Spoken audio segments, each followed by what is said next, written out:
In the shadow of Montana's Thunder Ridge Mountains, what began as a routine emergency call would unravel into a discovery that would challenge everything Dr. Emma Sullivan thought she knew about wildlife medicine.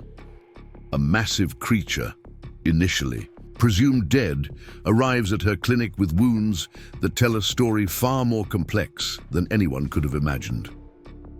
Before we dive into this extraordinary tale, take a moment to subscribe and share where you're watching from in the comments. Below, the ancient grandfather clock in Mountain View Veterinary Clinic struck midnight, its deep chimes echoing through the empty corridors.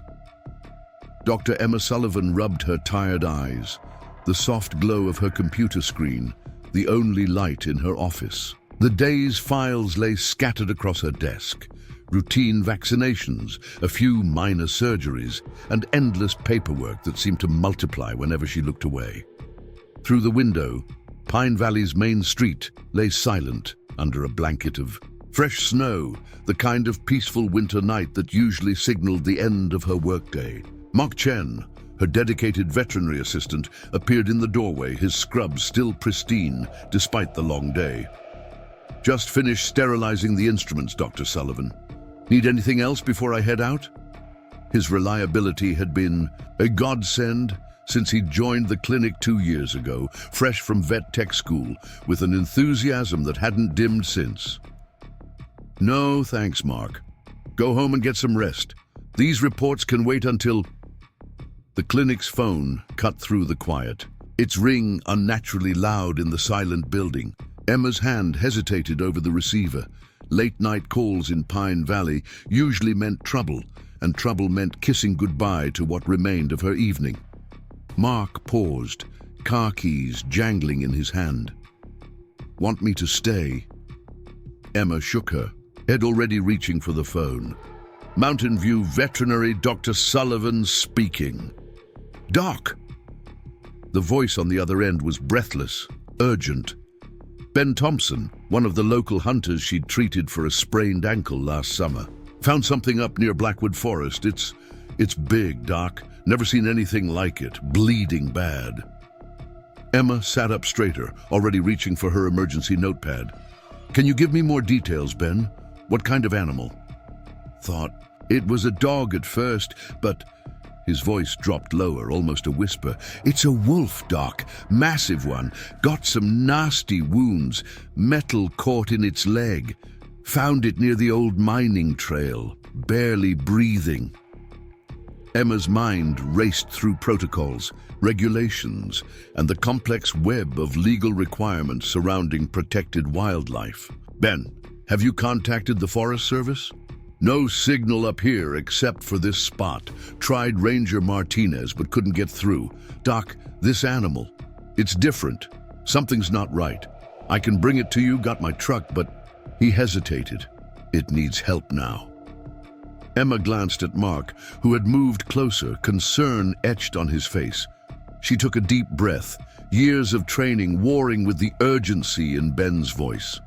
"Bring it in. We'll stabilize it and contact the proper authorities. How far out are you?" 20 minutes, maybe less." "We'll be ready." As she hung up, Mark was already moving, pulling out the large animal trauma kit they kept for emergencies. "Wolf, huh?" he said, voice tinged with both excitement and apprehension. "That's a first." Emma nodded, her mind already cataloging what they might need. "Let's prepare the isolation room. And Mark, call Dr. Cooper at the Wildlife Center. Leave a message if you have to. Something about Ben's voice." She trailed off, unable to shake the feeling that this night was about to become far more complicated than a simple wildlife rescue. They worked quickly, efficiently, transforming the isolation room into an emergency treatment area. Emma had handled large animals before, horses, cattle, even a bear cub once, but a full-grown wolf would present unique challenges. The minutes ticked by with agonizing slowness, each second marked by the steady drip of the IV bags they'd prepared. The clinic's back door burst open exactly 17 minutes later, bringing with it a blast of cold air and Ben Thompson's urgent voice. "Doc, need help here!" Emma and Mark rushed to the door, stopping short at the sight before them. Ben, his hunting jacket stained with blood, struggled with something massive wrapped in what looked like an old camping tarp. But it was the size of the bundle that made Emma's breath catch, far larger than any wolf she'd ever encountered in her medical texts.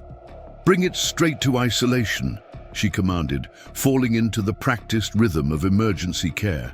As they transferred the animal to the examination table, Emma's trained eye caught details that sent warning signals through her mind. The creature's fur, visible through tears in the tarp, showed an unusual pattern she'd never seen before.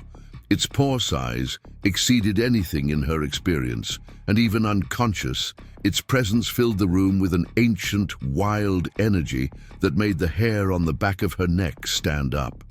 As they carefully unwrapped the tarp, Emma felt her world shift slightly on its axis. This was no ordinary wolf. The wounds were extensive, deep lacerations along its flank, an old trap wound festering on its back leg. But it was the animal's unique features that caught and held her attention. Its head was massive, with distinctive markings she'd never seen documented in any North American wolf species. The muscle structure, visible beneath matted fur, spoke of power beyond her understanding of typical wolf physiology. "Ben," she said, keeping her voice steady as she began examining the wounds, "tell me exactly where you found it." Ben shifted his weight nervously, his weathered face creased with concern. "Up near the old copper mines, where Thunder Ridge meets Blackwood Forest. Heard something that didn't sound right, not like any wolf call I've ever heard. Found it trapped among some old mining equipment, but Doc..." He leaned closer, lowering his voice. "The tracks around it? Never seen anything like 'em. And this isn't the first strange thing folks have noticed up there lately." Emma nodded absently, her focus on the immediate medical needs before her. The wolf's breathing was labored but stable, its massive chest rising and falling in shallow bursts. Despite its size, the creature showed signs of malnutrition, its powerful frame somehow diminished. As she worked to clean the wounds, her fingers traced scars that told stories of old injuries, of a life lived hard in wilderness she could only imagine. Mark appeared at her elbow with the portable X-ray equipment, his movements precise despite the late hour. "Should I start the paperwork? Wildlife Services will want documentation." "Yes, but..." Emma paused, her hand resting gently on the wolf's fur. Something about this situation felt different, felt bigger than their usual protocols could contain. The wolf's blood work would need to be analyzed, its wounds treated, but her instincts screamed that they were standing on the edge of a discovery that would reach far beyond Pine Valley's borders. "Let's focus on stabilizing it first," she decided, reaching for the antibiotics. "Something tells me this is just the beginning of a much longer story."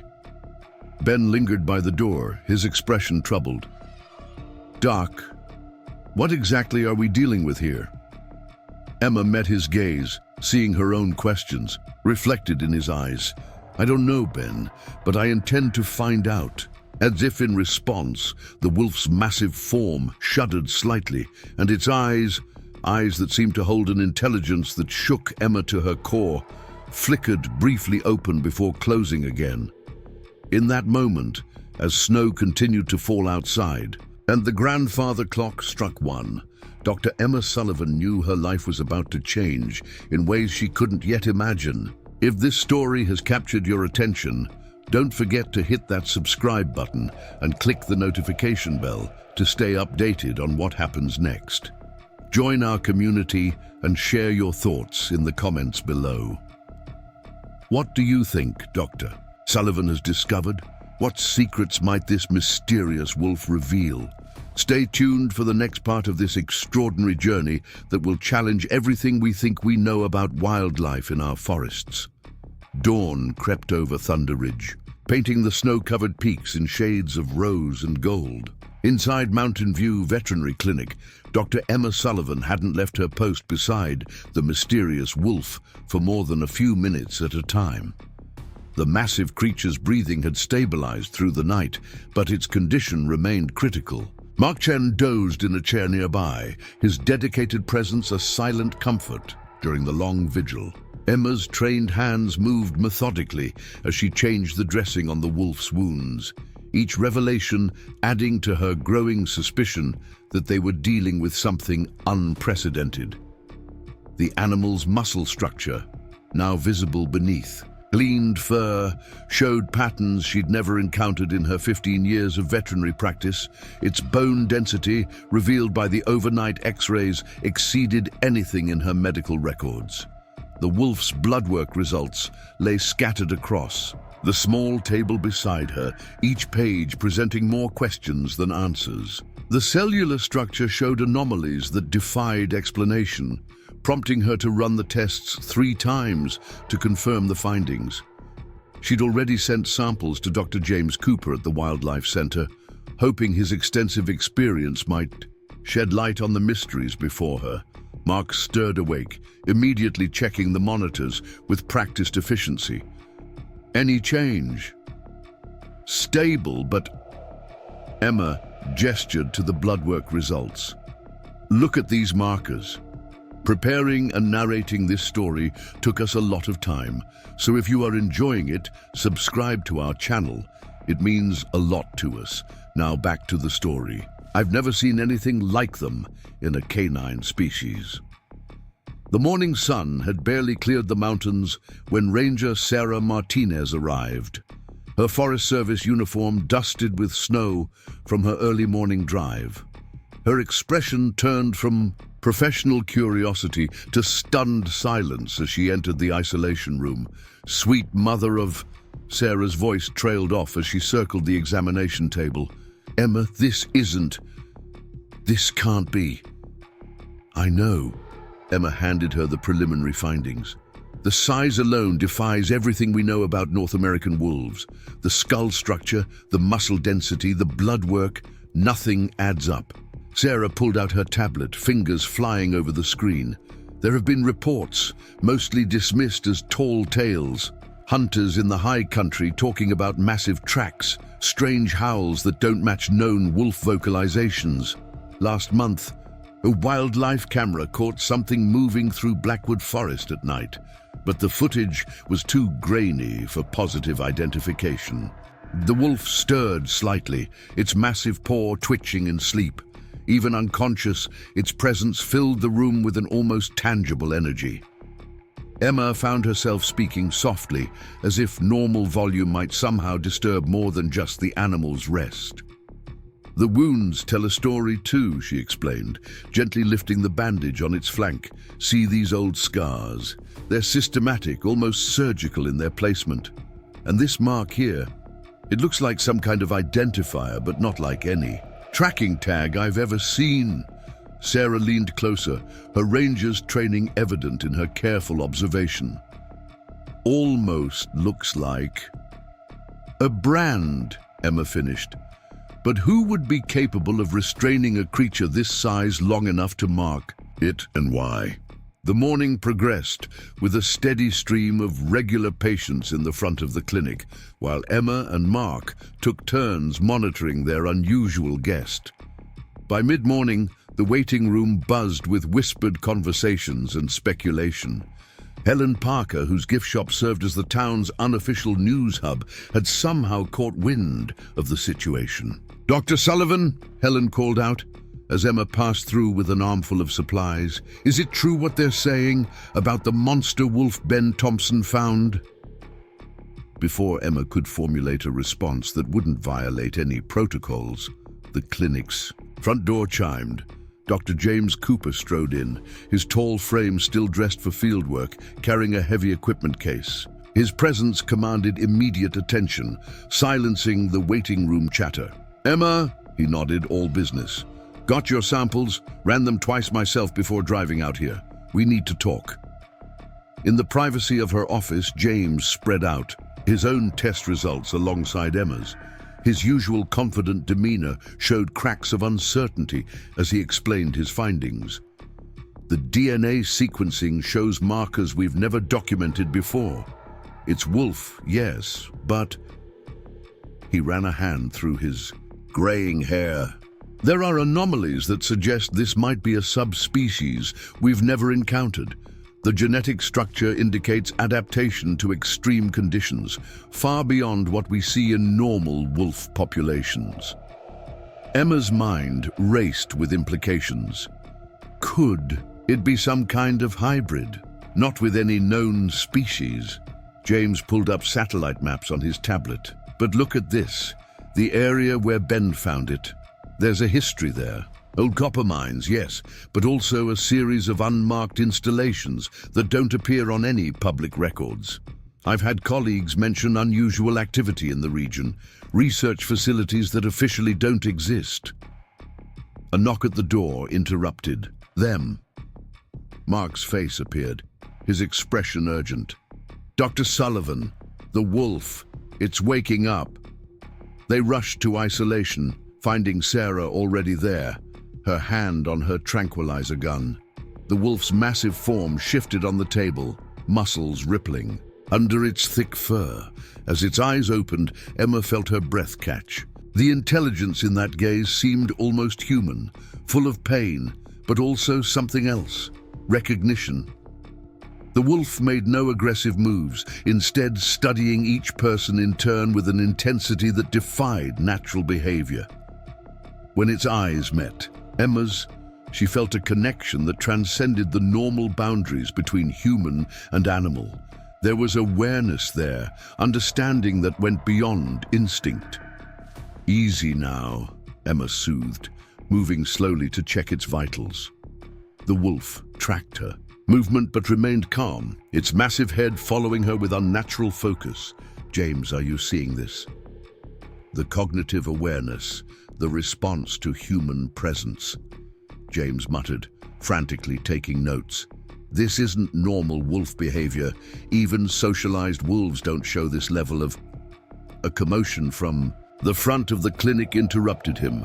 Officer Kevin Brooks from Wildlife Protection burst in, followed by two men in dark suits who carried themselves with governmental authority. Dr. Sullivan, Brooks began, his usual friendly demeanor strained. We've received orders. This animal needs to be transferred to a federal facility immediately. The men in suits stepped forward, producing documentation. This is a matter of national security, the taller one stated, his tone leaving no room for argument. We'll be taking custody of the specimen.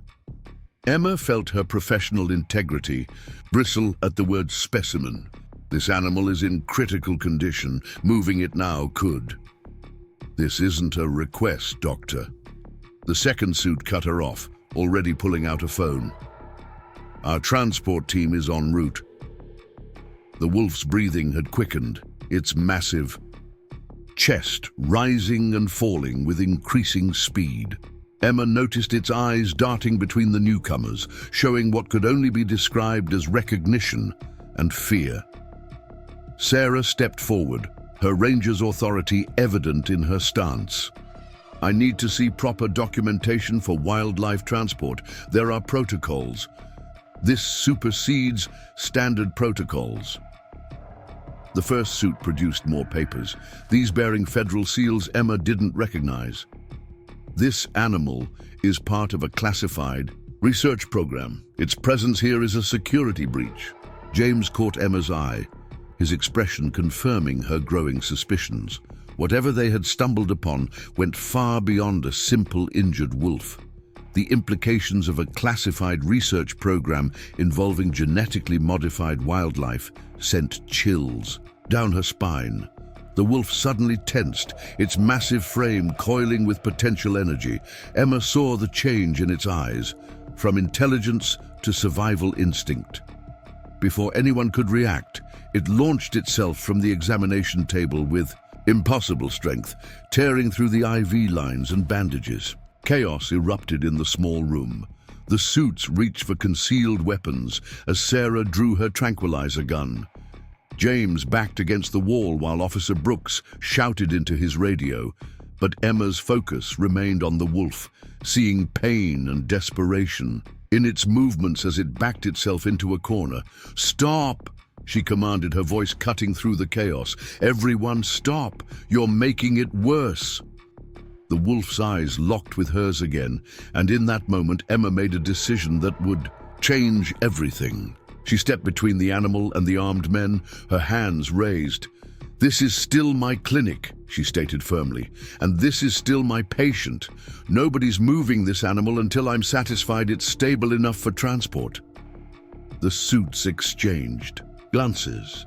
"Doctor, you don't understand what you're dealing with." "No," Emma cut him off. "You don't understand. I took an oath to protect and heal whatever this animal is, wherever it came from. Right now, it's under my care. So either show me proper medical transport documentation and facilities, or get out of my clinic." The wolf's breathing steadied slightly, though its muscles remained tensed for flight.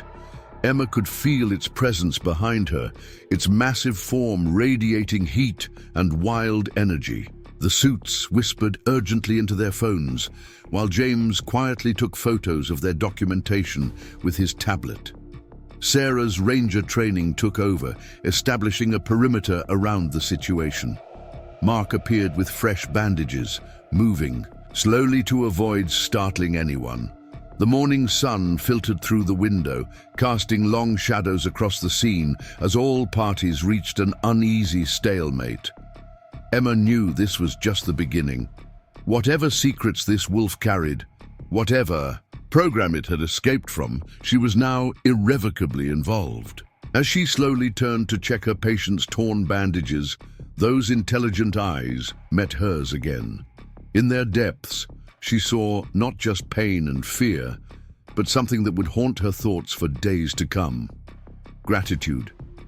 If you want to know what happens next, leave a comment telling us what you think this mysterious wolf really is, and don't forget to stay tuned for the next part of this extraordinary story. The afternoon sun cast long shadows through Mountain View Veterinary Clinic as Emma Sullivan pored over the scattered documentation on her desk. Alongside standard medical charts lay photographs of the mysterious markings on the wolf's flank, satellite imagery of the area where it was found, and a growing collection of witness statements about unusual activities in the Thunder Ridge region. Mark knocked softly before entering her office, carrying fresh coffee and a concerned expression. The agents are still outside. 2 more vehicles. Just arrived, unmarked SUVs with federal plates. Emma nodded, studying a thermal imaging scan Dr. Cooper had captured earlier.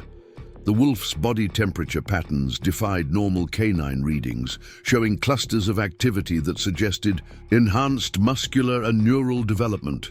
"How's our patient?" "Resting. Sarah's with him now." The sedatives barely touched him, though. He's maintaining consciousness far longer than he should with that dosage. The wolf's resistance to standard medications was just another item on the growing list of anomalies. Emma had already adjusted the dosages 3 times, walking a delicate line between keeping the massive creature calm and potentially endangering its recovery. Dr. Cooper's research notes lay open beside her computer, his normally precise handwriting showing signs of excitement and urgency. The genetic markers they'd identified suggested purposeful modification, though the full scope remained unclear. Whatever program had created this creature, they'd achieved something that pushed the boundaries of known science. A sharp rap at the office door interrupted her thoughts.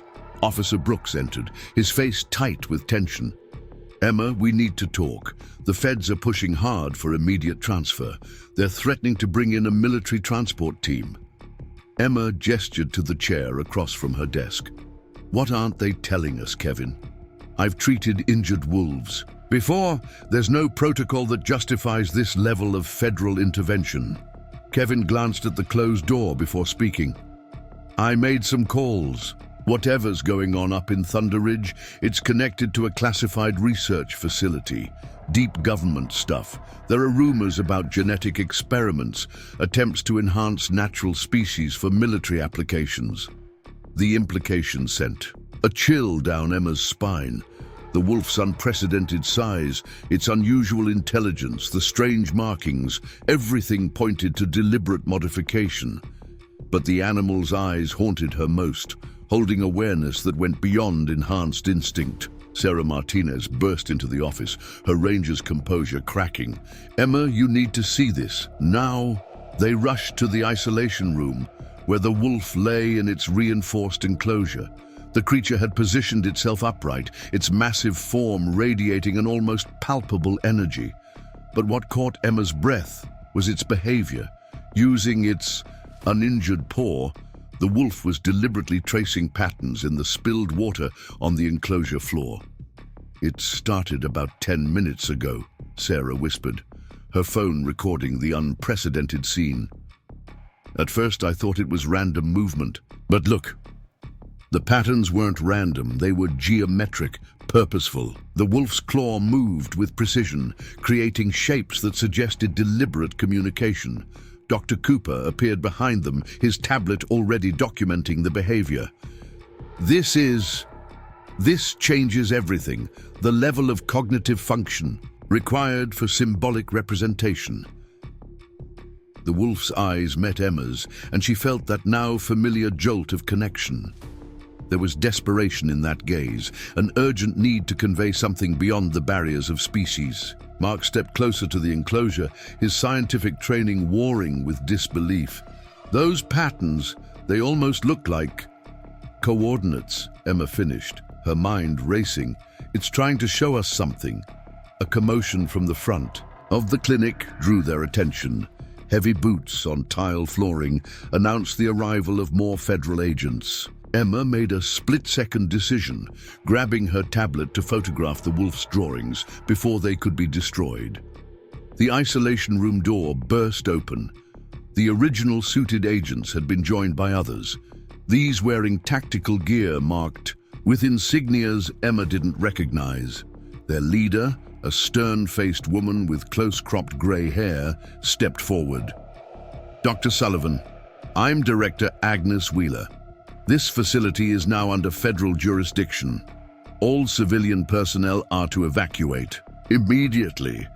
Emma stood her ground, positioning herself between the newcomers and her patient. "This animal is still under medical care. Moving it now could compromise." "Doctor," Wheeler cut her off, "you're dealing with matters far beyond your clearance level.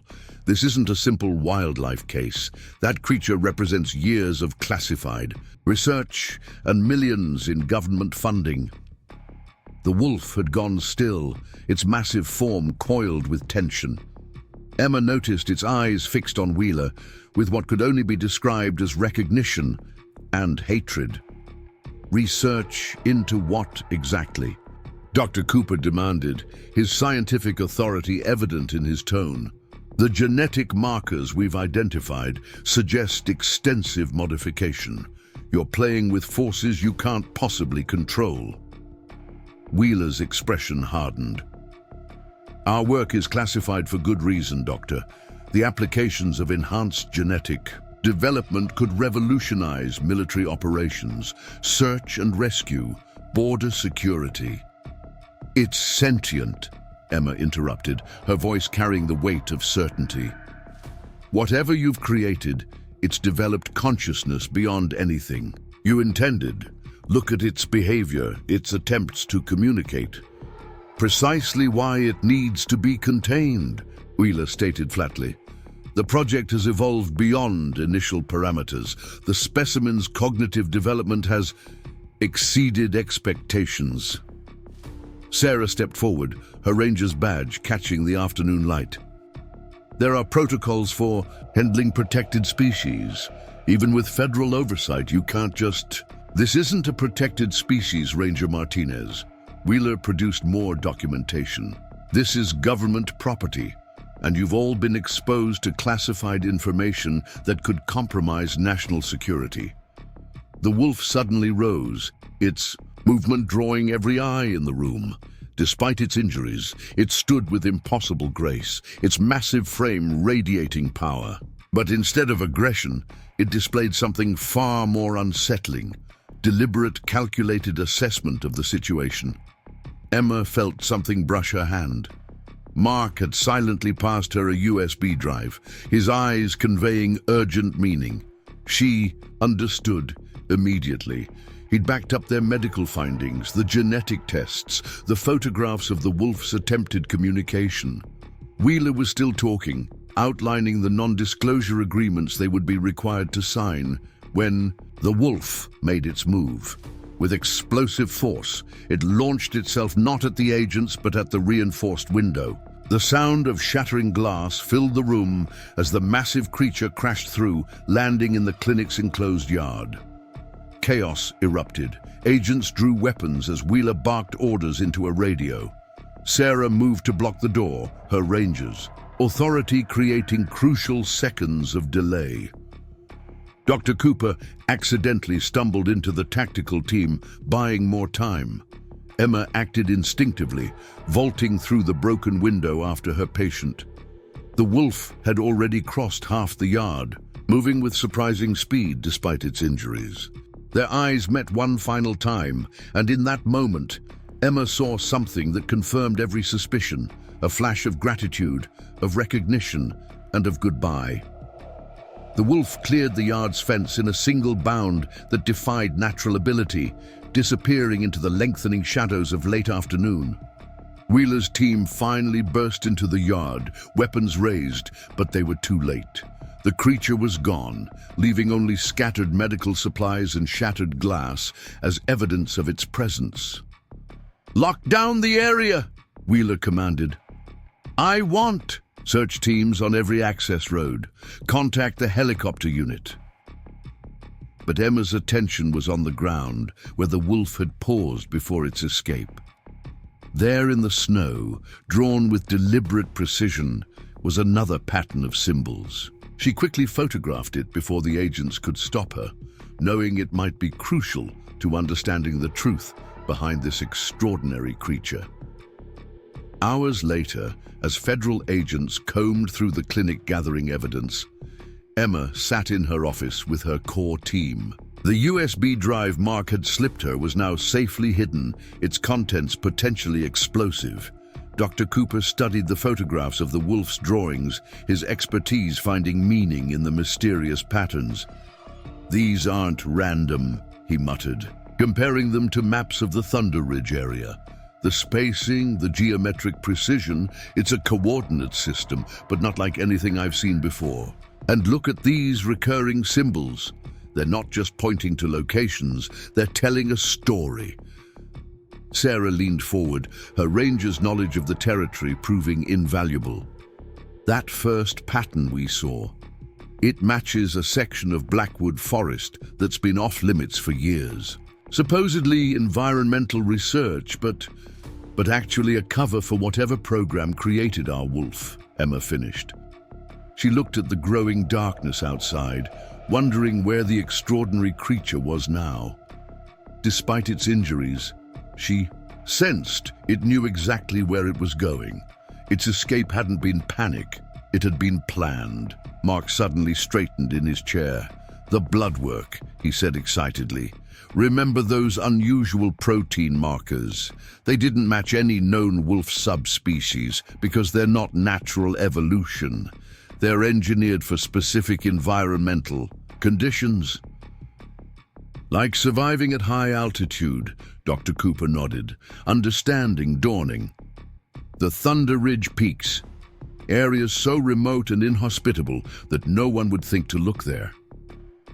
Emma's tablet chimed with an incoming message.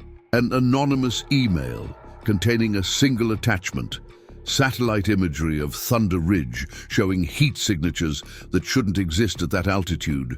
Someone was helping them, someone with access to classified data. "There are more of them. Up there," she said softly, the realization settling like a weight in her chest. "Our wolf isn't unique, it's part of something bigger." The implications were staggering, a secret program creating enhanced creatures hidden in the most remote parts of their wilderness. But the wolf's obvious intelligence, its attempt to communicate, suggested the program had developed far beyond its creator's intentions. Wheeler's team had confined them to the clinic while they processed the scene, but they couldn't contain the truth of what they'd witnessed. The wolf's existence raised questions that went beyond military applications or scientific achievement. Questions about consciousness, about the boundaries between natural and artificial evolution, about the responsibility humans bore for the creatures they created. As night fell over Pine Valley, Emma thought about those intelligent eyes, about the deliberate patterns drawn in water and snow. Whatever they'd encountered today wasn't just an escaped experiment. It was a sentinel, perhaps even a messenger. And its escape wasn't an end to the story, but a beginning. The real question now was, what would they do with the truth they'd uncovered? And more importantly, what would the truth do to them? Leave your theories in the comments below about what secrets lie hidden in Thunder Ridge and what this mysterious wolf was trying to tell us. The truth is out there, waiting to be discovered. Midnight draped Pine Valley in shadows as Emma Sullivan hunched over her laptop, analyzing the mysterious patterns photographed during the wolf's escape. The clinic had finally emptied of federal agents, leaving behind an uneasy silence and a maze of questions. Thunder growled in the distance, promising a storm that would erase any remaining traces of the extraordinary creature's presence. Dr. James Cooper's message flashed on her screen, encrypted as they'd agreed. The satellite imagery he'd acquired showed a pattern of heat signatures high in Thunder Ridge, concentrated around abandoned mining sites that didn't appear on any official maps. More intriguing were the energy readings, levels that suggested sophisticated equipment operating far from any registered power grid. A soft knock at her office door made her jump. Mark Chen entered, carrying fresh coffee and a stack of papers. "You need to see this," he whispered, quickly closing the door.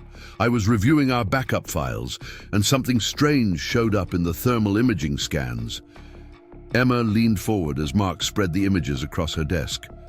The wolf's body temperature patterns revealed more than just enhanced muscle structure. There were distinct clusters of activity around its brain that defied normal mammalian neurology. These neural patterns, Mark pointed to several highlighted areas. They're organized, too organized for natural evolution. And look at the density readings in these regions. They match areas associated with higher cognitive function in primates. A sudden gust of wind rattled the clinic's windows as Sarah Martinez's voice crackled through Emma's phone. The ranger had spent the evening patrolling the forest's edge, monitoring federal search teams while maintaining her own surveillance. "They're pulling back," Sarah reported, her voice low and urgent. "3 helicopters just landed at the old airstrip. Something spooked them. They're evacuating personnel from the mountain sites." Emma exchanged glances with Mark. They're not just looking for one escaped specimen, they're securing their entire operation. Thunder crashed closer as Emma pulled up the coordinates from the wolf's drawn patterns. Overlaying them with topographical maps revealed a series of intersecting points, all centered around a region of Thunder Ridge, known locally as the Dead Zone. An area where compasses spun uselessly and electronic equipment mysteriously failed. The clinic's back door opened, admitting a rain-dampened Dr. Cooper. His typically composed demeanor showed signs of stress as he rushed into Emma's office, pulling out his tablet.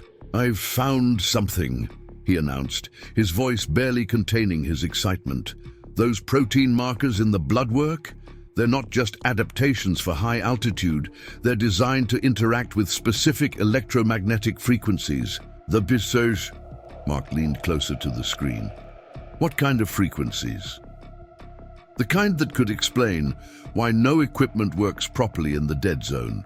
Whatever they're doing up there, they've engineered these creatures to thrive in conditions that would interfere with normal biological functions. Emma's phone buzzed again, another encrypted message, this time from an unknown source. The attachment contained internal documents from the research facility, heavily redacted, but revealing glimpses of a project codenamed Apex Evolution. The wolf they'd treated wasn't just an experiment in physical enhancement, it was part of a program designed to push the boundaries of cognitive development in apex predators. Lightning illuminated the parking lot as a familiar vehicle pulled up outside. Officer Kevin Brooks emerged from his patrol car, hurrying through the rain. Toward the clinic's entrance, Emma quickly secured the sensitive documents as he entered, water dripping from his uniform. "You all need to see this," Kevin said without preamble, pulling out his phone. Security footage from a gas station 50 miles north. 10 minutes ago. The grainy video showed a deserted parking lot illuminated by fluorescent lights.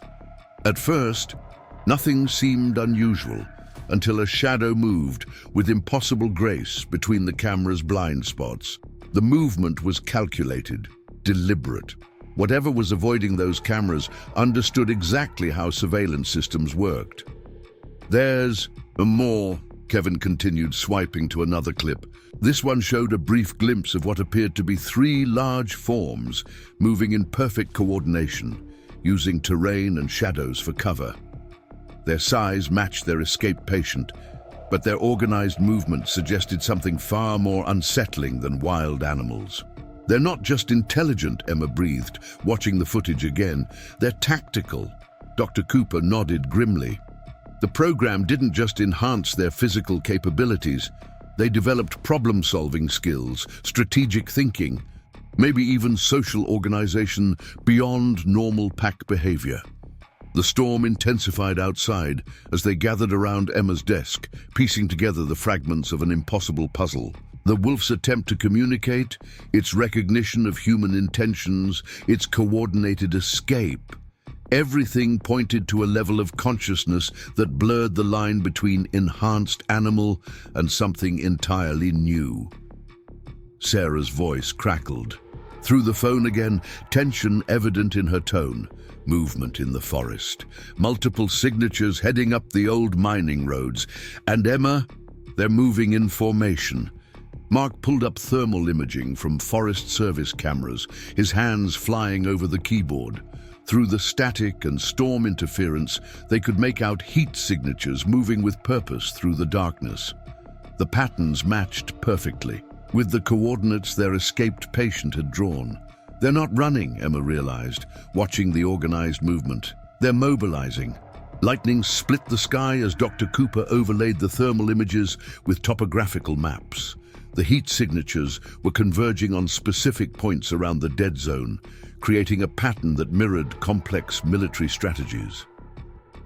"The research facility," he muttered, tracing the movement patterns. "They're not just securing the area, they're surrounding it." Officer Brooks leaned forward, his law enforcement experience adding another perspective. "Look at the timing, the precision. This isn't instinct, it's a coordinated operation. Whatever these creatures are, they're working together with military-grade tactical awareness." Emma's mind raced back to their extraordinary patient, to the intelligence in those eyes and the deliberate patterns it had drawn. "It wasn't just trying to show us locations," she said slowly, understanding dawning. "It was warning us." The lights flickered as another thunderclap shook the building. Emma pulled up the satellite imagery again, focusing on the strange energy readings around the research sites. The facility's power signatures, they're fluctuating. Something's interfering with their systems. Dr. Cooper's tablet chimed with an alert. New thermal images showed the facility's security perimeter breaking down as equipment failures cascaded through their defense systems. In the chaos, multiple heat signatures were moving with incredible speed and precision, penetrating deeper into the compound.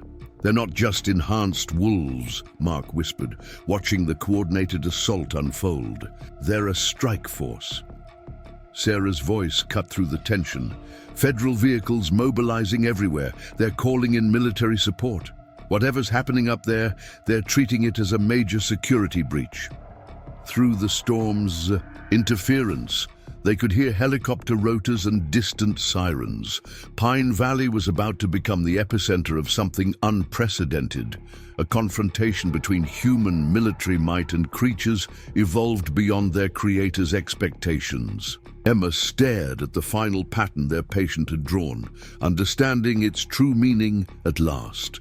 It wasn't just a map or a warning. It was a battle plan, shared with them perhaps as a gesture of respect or gratitude for the care they'd provided. Thunder Ridge's darkness concealed a story more extraordinary than any of them had imagined. Enhanced through science, these creatures had developed not just intelligence, but consciousness. Not just physical power, but strategic thinking. And now they were taking action, their purpose still unclear, but their capabilities absolutely evident. Mark suddenly straightened, pointing to his screen. New movement on the mountain, the thermal signatures, their changing formation, responding to the military mobilization in real time. Tactical adaptation, Officer Brooks observed. They're not just reacting, they're strategizing. Dr. Cooper's tablet filled with incoming data as his monitoring equipment picked up unusual electromagnetic fluctuations from the dead zone. The frequencies are shifting. Whatever technology they use to enhance these creatures, it's affecting the entire area. Emma's phone lit up with an encrypted message, more leaked documents from their anonymous source. The files revealed glimpses of the facility's true purpose, not just genetic enhancement, but the creation of autonomous operative units capable of independent strategic action. They had succeeded beyond their wildest expectations, creating beings that had evolved past their programming into something unprecedented. The storm raged outside as they watched the situation unfold through fragmented data and surveillance feeds. In the darkness of Thunder Ridge, a new kind of consciousness was asserting itself, challenging the boundaries between natural and artificial evolution, between human and animal intelligence. Their escaped patient hadn't just been fleeing.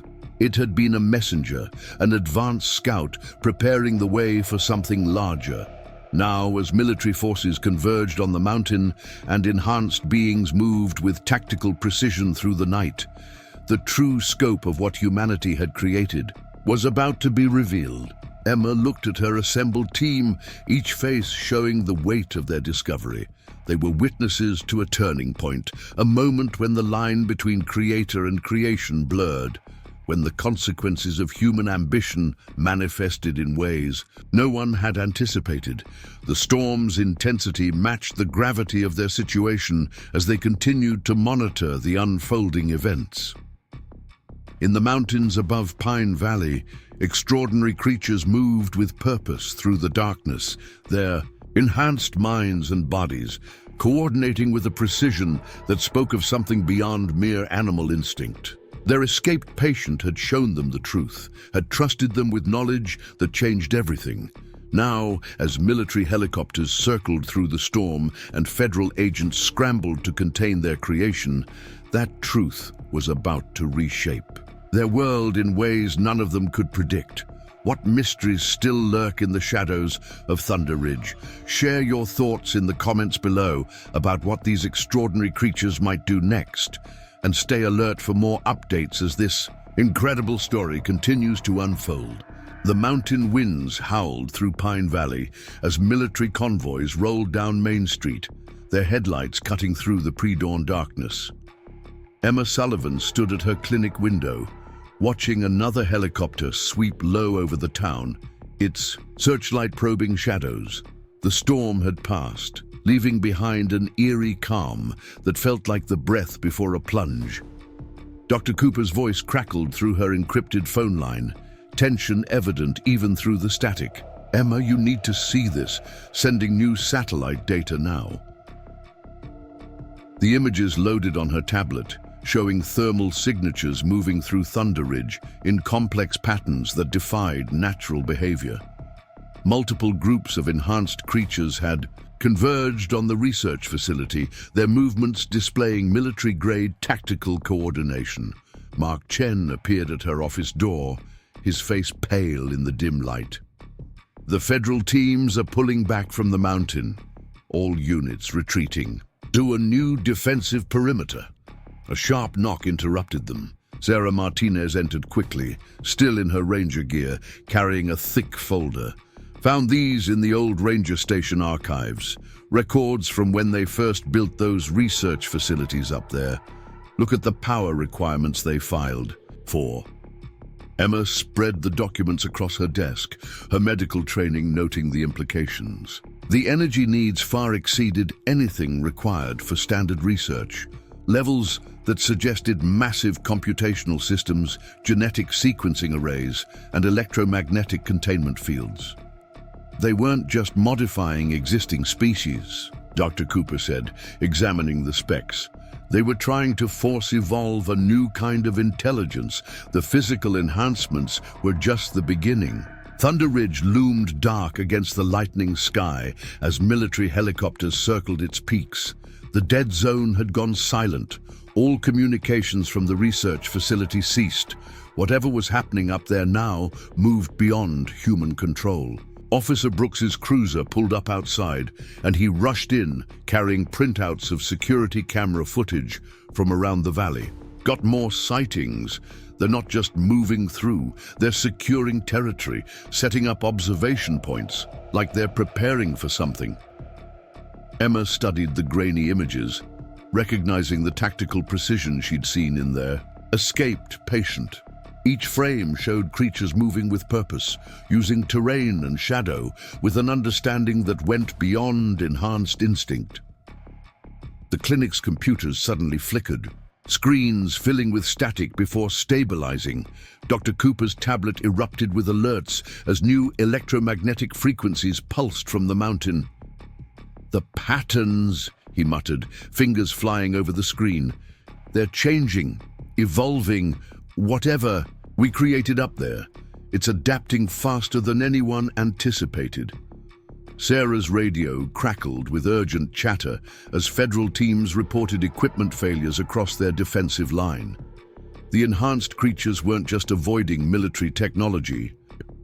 They were actively interfering with it, using their engineered abilities to disrupt human systems. A new message flashed on Emma's encrypted line. More leaked documents from their anonymous source. These showed early research notes, detailing how the program had incorporated advanced neural networking into genetic modifications. They hadn't just enhanced animal intelligence. They'd created organic processors capable of learning and evolving. Mark leaned over her shoulder, reading quickly. "Look at these cognitive development charts. The neural density in these regions, it's not just enhanced processing. They develop the capacity for abstract thought, strategic planning, maybe even consciousness," Emma finished softly. "Not just intelligence, but true self-awareness." The morning sun finally crested Thunder Ridge, illuminating a changed landscape. Military vehicles had established checkpoints on every road, while federal agents moved through town, evacuating civilians from areas nearest the mountain. Pine Valley was becoming a militarized zone, preparing for confrontation with something beyond their experience.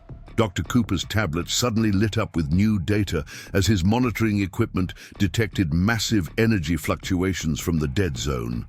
The enhanced creatures weren't just disrupting military communications.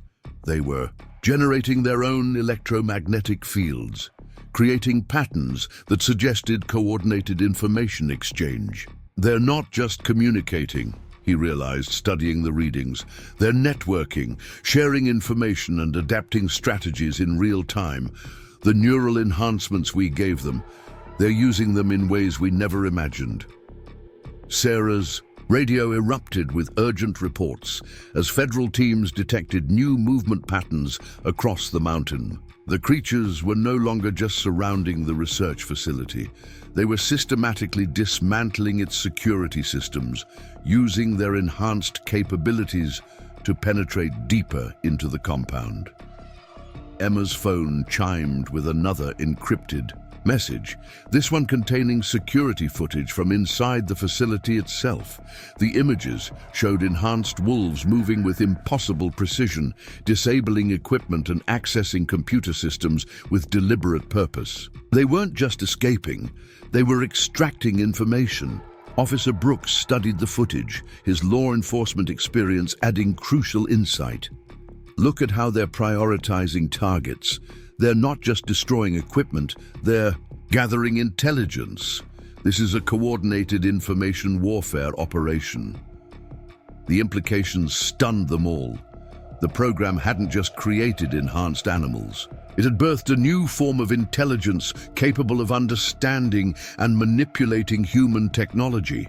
The creatures were using their engineered abilities not just for survival, but for strategic advantage. A sudden burst of static filled the clinic's systems as new electromagnetic pulses swept down from Thunder Ridge. Through the interference, they caught glimpses of movement as more enhanced beings emerged from the facility's depths. But these weren't just wolves. The program had apparently expanded to other species, creating a diverse force of enhanced creatures working in coordinated units. Dr. Cooper's monitoring equipment struggled to track the various signatures. The neural networking, it's not limited by species. They're all connected, sharing information and adapting together. We didn't just enhance their bodies. We gave them the ability to form a collective intelligence. Emma remembered the patterns their injured patient had drawn, understanding now that they weren't just coordinates. They were nodes in a vast neural network spanning the mountain. The creatures had developed their own communication system, using the electromagnetic abilities engineered into their bodies to create a sophisticated information exchange. Mark's computer suddenly lit up with decrypted files as their anonymous source struck again. These documents revealed the program's ultimate goal: to create autonomous operative units capable of independent strategic action in environments too hostile for human forces. But the enhanced beings had evolved beyond their programming, developing capabilities that exceeded anything their creators had intended. Sarah's radio crackled with new reports as federal teams detected unusual energy signatures converging on specific points around the mountain. The enhanced creatures weren't just coordinating their movements, they were establishing some kind of infrastructure, using their electromagnetic abilities to create stable communication nodes. They're building their own network, Dr. Cooper realized, watching the patterns emerge. Not just for communication, but for collective processing. They're creating a distributed intelligence system across the entire mountain. The morning sun climbed higher as military drones buzzed overhead, their sensors struggling against the increasing electromagnetic interference. Pine Valley had become the front line in a confrontation between human military might and something entirely new. A form of evolved intelligence that combined animal instinct with advanced cognitive capabilities. Emma studied the latest thermal images, recognizing patterns that matched their escaped patient's behavior. These creatures weren't just fighting for freedom, they were executing a carefully planned strategy, using their enhanced abilities to secure territory and establish independent infrastructure. Officer Brooks's radio suddenly erupted with urgent chatter as federal teams reported new movement at the research facility. The enhanced beings weren't just extracting information, they were accessing the facility's advanced equipment, using their neural interfaces to operate human technology with shocking proficiency. They're not destroying it, Mark observed, watching the footage. They're repurposing it, taking human technology and adapting it for their own use. Dr. Cooper's tablet filled with new data as his equipment detected sophisticated energy patterns emanating from the facility. The enhanced creatures were somehow interfacing with the computer systems, using their engineered neural networks to access and process digital information directly. The implications were staggering. These beings hadn't just developed intelligence, they had evolved the ability to bridge the gap between organic and digital systems, creating something entirely new in the process. Emma's phone lit up with another encrypted message, this one containing fragments of the facility's research data. The document showed how the program had incorporated advanced neural interfaces into their genetic modifications, inadvertently giving the creatures the ability to process and manipulate electronic information through their enhanced nervous systems. Sarah's voice crackled through the radio, tense with urgency. New movement on the mountain. They're not just securing the facility, they're transforming it, creating some kind of hybrid infrastructure. Through the clinic's windows, they could see more military vehicles arriving as federal authorities established a wider containment zone around Thunder Ridge. But watching the sophisticated strategies employed by the enhanced beings, Emma wondered who was really containing whom. The creatures they'd helped create weren't just fighting for survival.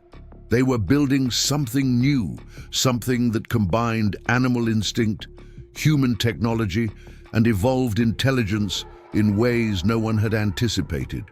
Their escaped patient hadn't just been seeking help, it had been advancing reconnaissance, gathering information about human capabilities while laying the groundwork for something larger. As the morning wore on, Pine Valley found itself at the center of an unprecedented situation. In the mountains above, extraordinary beings moved with purpose and precision, using their enhanced capabilities not just for freedom, but for evolution. They were creating their own society, their own infrastructure, their own future. The question now wasn't just about containing what they'd created. It was about understanding and coexisting with something that had evolved beyond human control. These creatures represented a new form of intelligence, one that combined the best aspects of animal instinct and human technology while developing capabilities uniquely their own. Share your theories about what these extraordinary beings might be planning and how humanity should respond to the intelligence we've helped create. The story continues to evolve, and the truth may be more incredible than anyone imagined. Dawn crept over Thunder Ridge as specialized military vehicles converged on Mountain View Veterinary Clinic.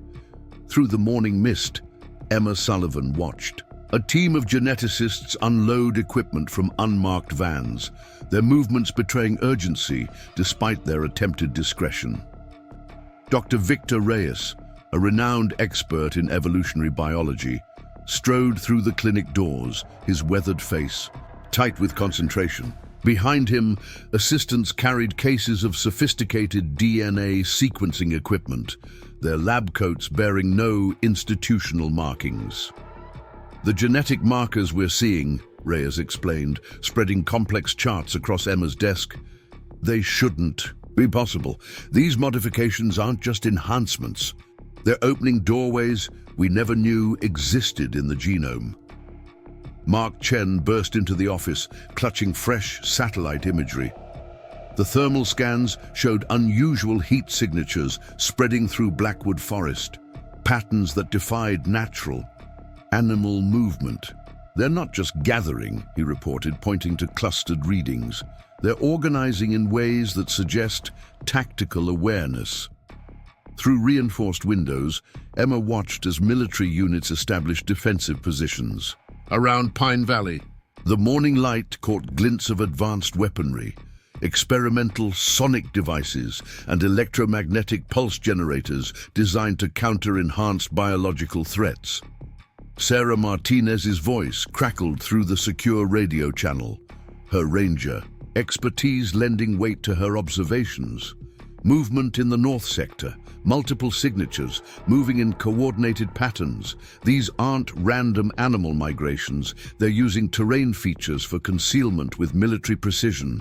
Dr. Alexandra Chen approached with fresh neurological data, her hands trembling slightly as she arranged holographic displays. The brain structure we're seeing in these beings, It's not just enhanced intelligence. They've developed neural pathways that suggest capabilities we've never encountered in any species. Inside the isolation room, Emma studied documentation recovered from the research facility. Project files revealed a program more ambitious than anyone had suspected, not just creating enhanced animals, but awakening dormant genetic potential that existed in all living things. Officer Brooks entered with urgent reports from the perimeter. We've got unusual activity at all the old mining sites. Something's drawing power from the grid. Massive energy signatures that don't match any known equipment. Director Wheeler paced nearby, her authority increasingly strained as the situation evolved beyond standard protocols.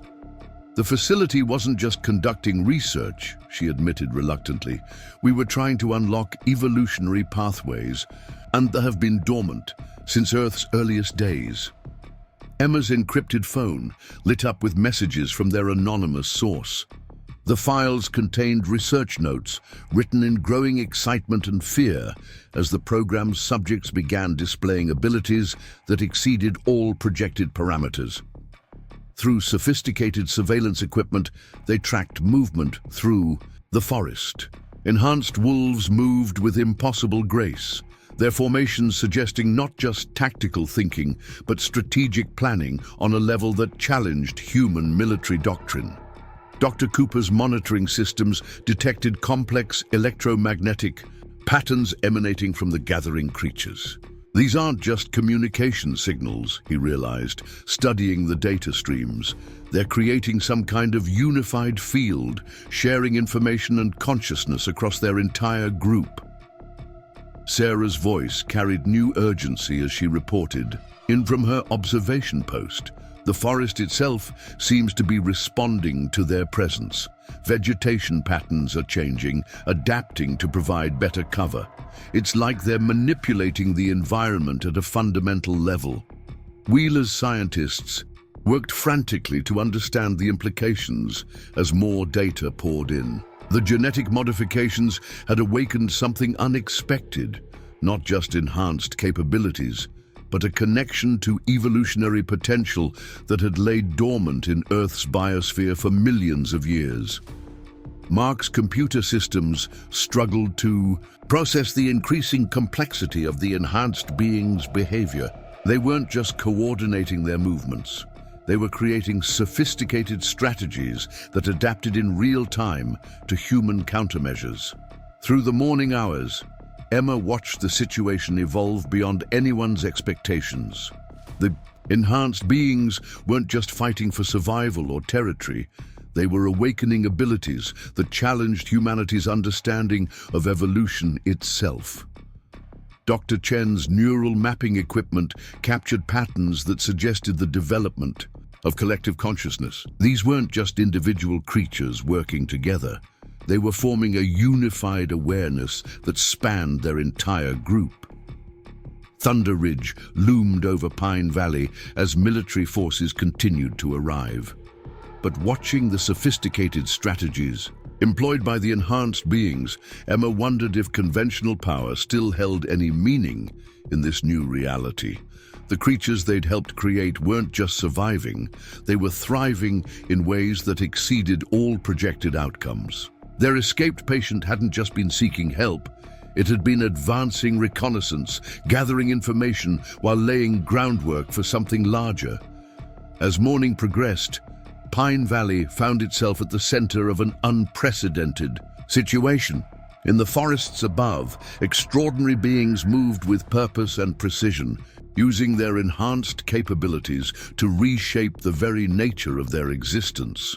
The question now wasn't just about containing what they'd created, it was about understanding and adapting to abilities that might have existed in nature all along, waiting for the right moment to reawaken. Through it all, Emma thought about the intelligence she'd seen in their escaped patient's eyes, understanding now that it had been more than just awareness. It had been a glimpse of potential that existed in all living things, potential that was now awakening in ways no one had anticipated. The morning deepened as Pine Valley witnessed the emergence of something extraordinary. In the forests above, enhanced beings continued to display abilities that challenged everything humanity thought it knew about evolution and consciousness. What other evolutionary possibilities might be awakening in Earth's biosphere? Share your theories about the true potential that might exist in nature's genetic memory. Dusk settled over Pine Valley as the first stars appeared above Thunder Ridge's towering peaks. Inside Mountain View Veterinary Clinic's makeshift command center, Emma Sullivan examined new footage from deep within the research facility. The grainy security feed showed enhanced beings moving through abandoned laboratories with deliberate purpose, their massive forms dwarfing the sophisticated equipment they now operated with shocking precision. Dr. Alexandra Chen burst through the door, her face flushed with excitement. "The neural scans are complete. You need to see this." She spread complex diagrams across Emma's desk, pointing to patterns that defied conventional understanding. Their collective intelligence isn't just growing, it's evolving in real time, developing new neural architectures we've never seen before. Mark Chen appeared with fresh satellite imagery, his expression grave. The electromagnetic field they've generated around Thunder Ridge. It's not just for communication anymore. Look at these energy signatures. The images showed intricate patterns of energy flowing between various points on the mountain, creating what appeared to be a living network of information and power. Through the clinic's windows, military spotlights swept across the darkening sky as more helicopters circled the mountain's peak. Director Wheeler paced nearby, her phone buzzing constantly with updates from increasingly concerned government officials. "The president's been briefed," Wheeler announced, her voice tight with tension. "They're considering options, but..." She glanced at the monitors showing the enhanced being's activities.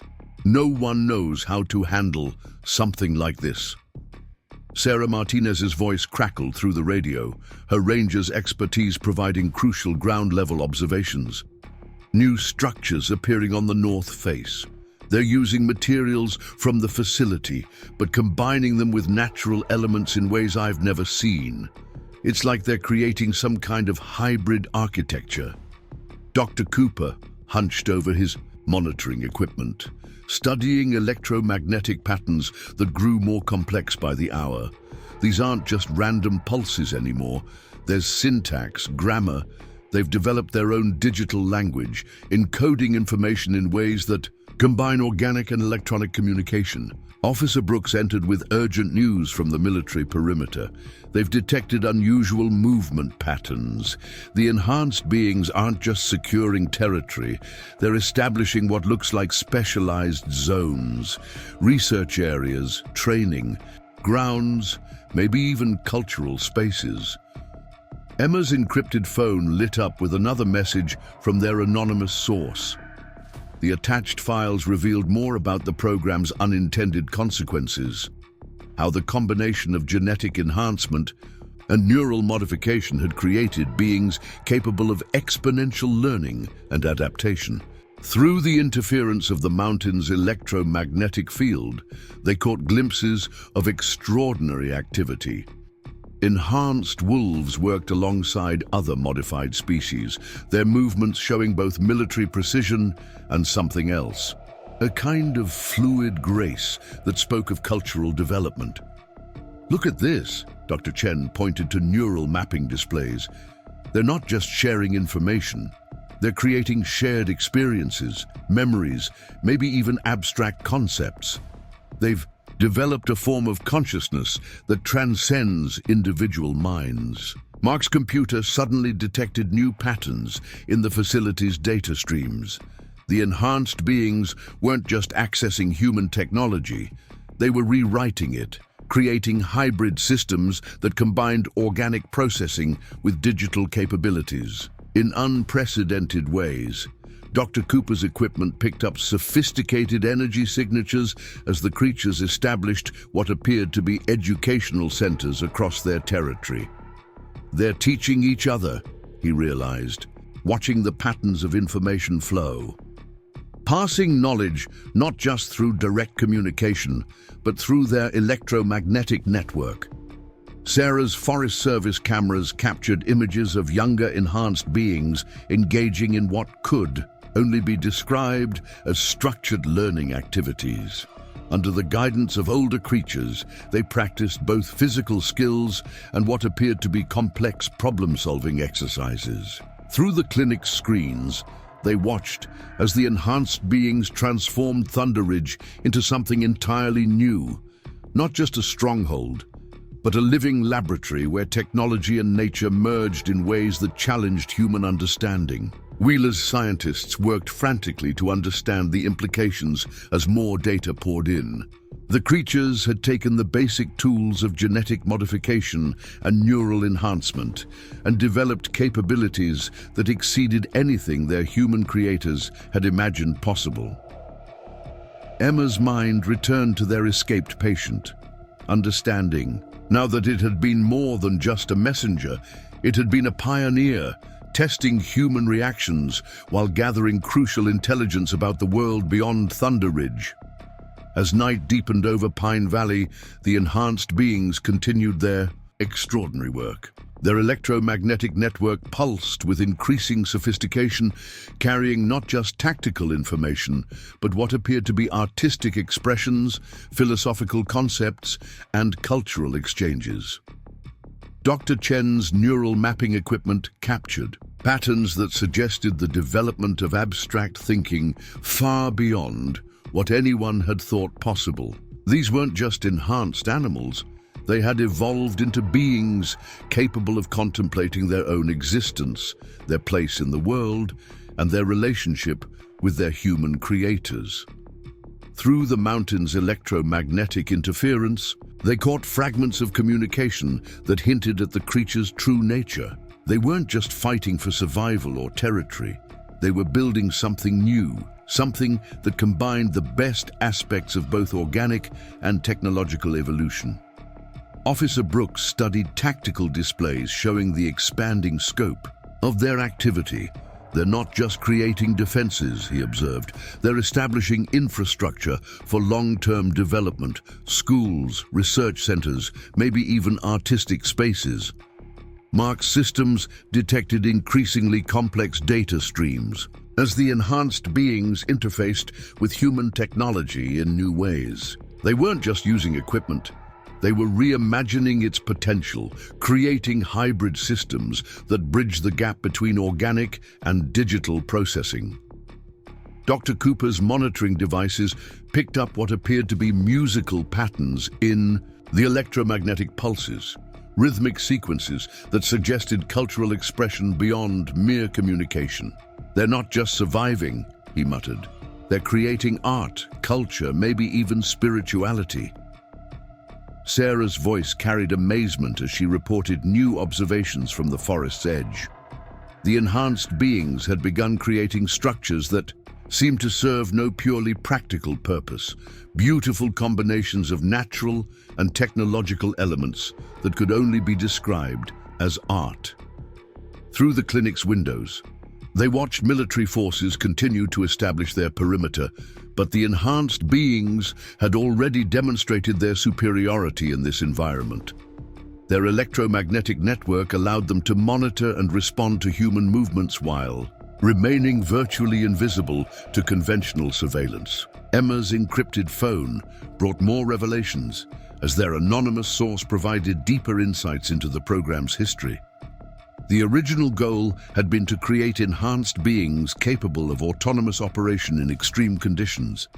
Instead, they had birthed a new form of intelligent life, one that combined animal instinct, human intelligence, and technological advancement in ways no one had anticipated. The night grew deeper as Pine Valley found itself at the heart of an unprecedented situation.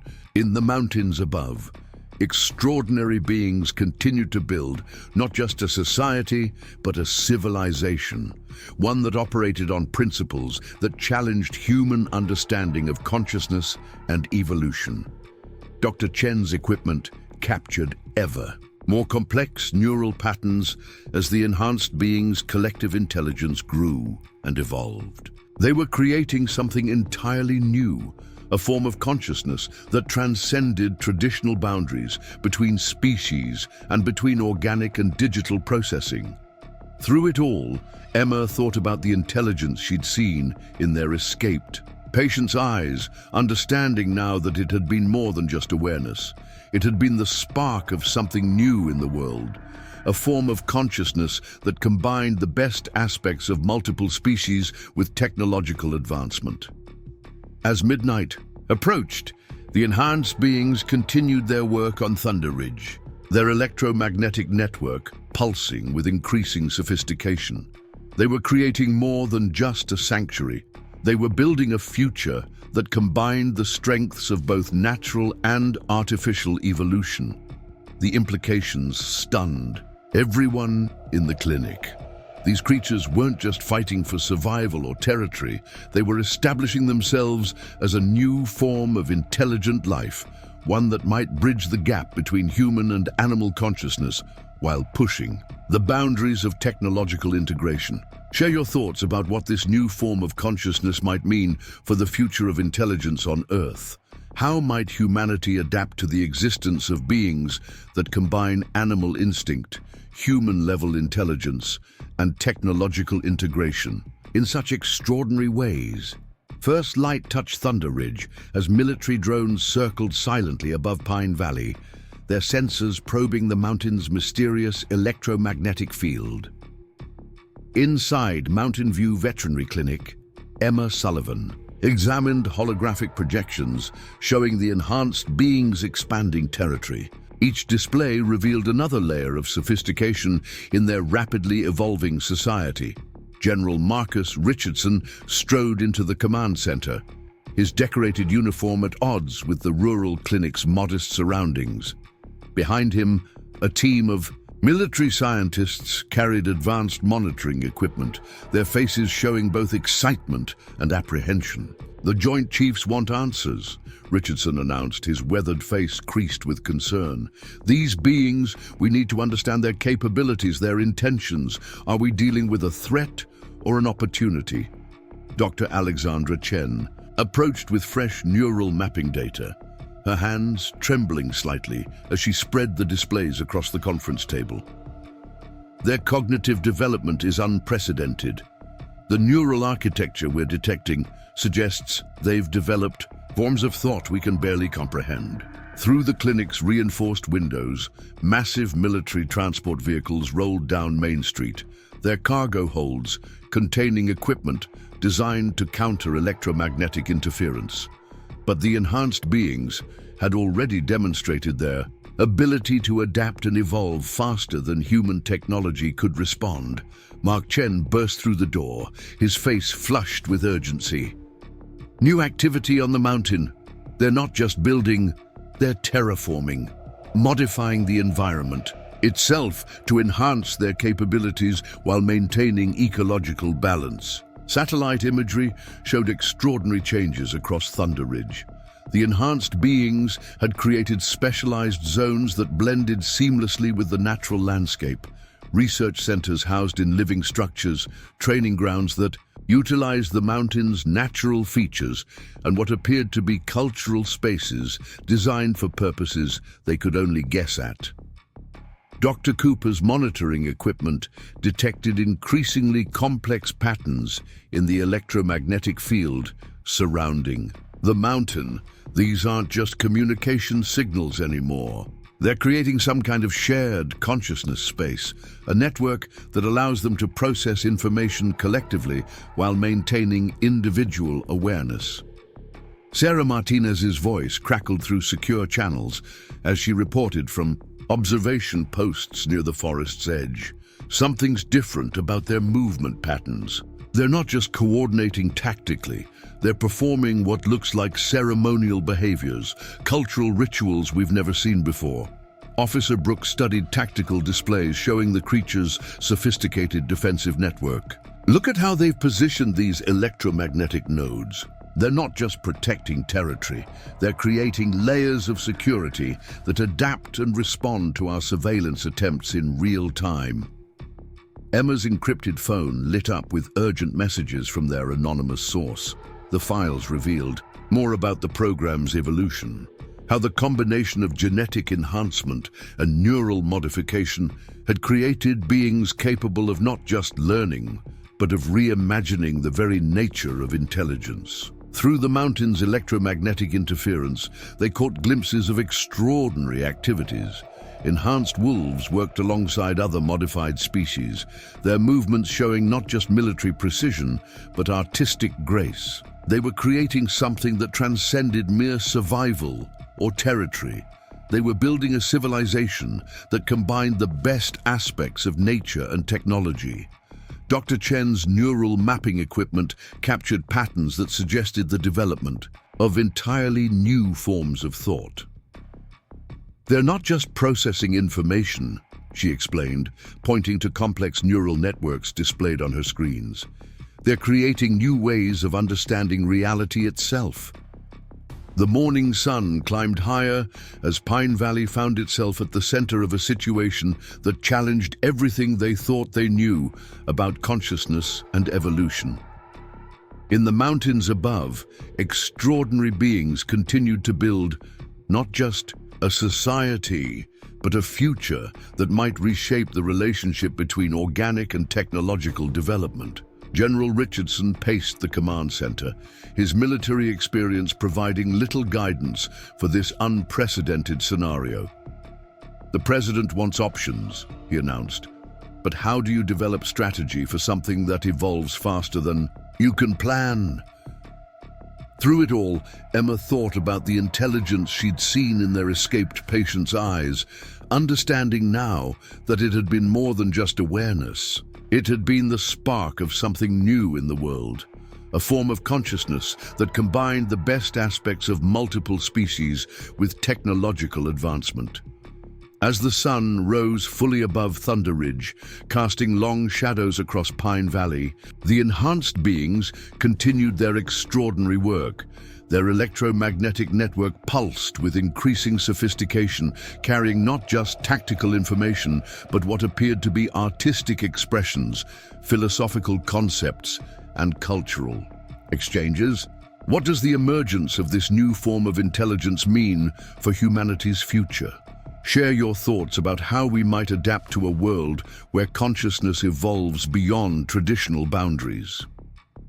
Golden afternoon light bathed Thunder Ridge as Emma Sullivan studied a series of three-dimensional holograms floating above her clinic's conference table.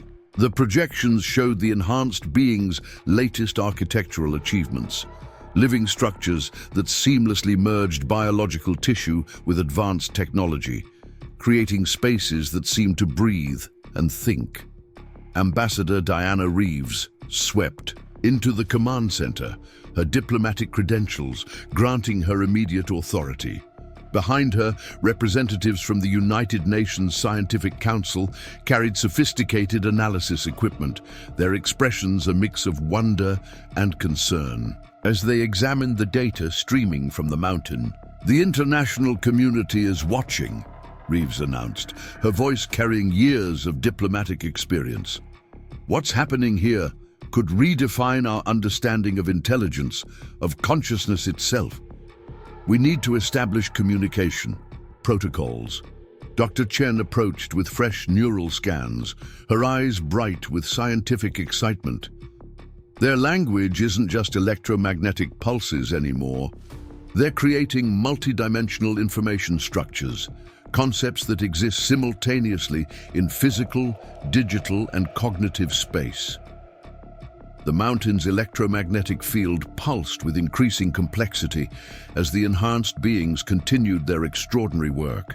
Through sophisticated monitoring equipment, they detected patterns that suggested not just communication, but the transfer of entire experiential states.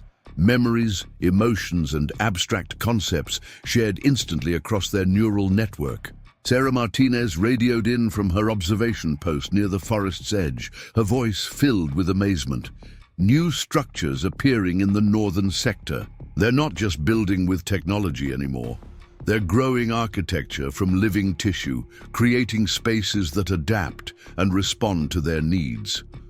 Military drones circled overhead, their advanced sensors struggling to penetrate the electromagnetic interference.